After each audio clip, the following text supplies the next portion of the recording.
You ready? I need you to talk a little louder. Are you ready? Melanie Road. Louder for me. Are you ready? Good. Now, how do you address a married lady, a lady who's married? M-R-S-period. Good job. That's how you spell it. Now, how do you pronounce it? Say it for me.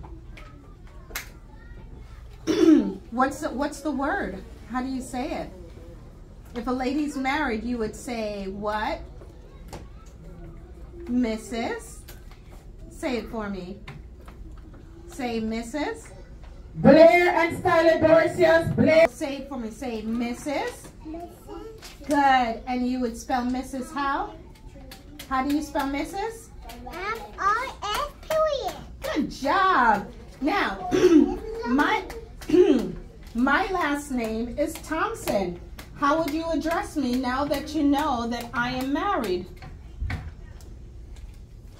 How would you what would you say?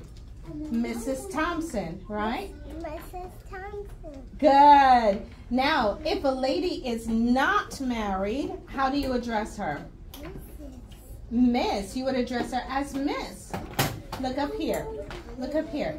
If a lady is not married, you would address her as Miss. Say that for me. M-I-S period. It's M-I-S-S. Say it for me. M-I-S-S. Good. And that says Miss, okay? You are just spelling Miss. So that means if the lady is not married, you would say, for example, let's say I'm not married. My last name is Thompson. You would address me as Miss Thompson. Say it for me. Miss Thompson. And let's spell Miss.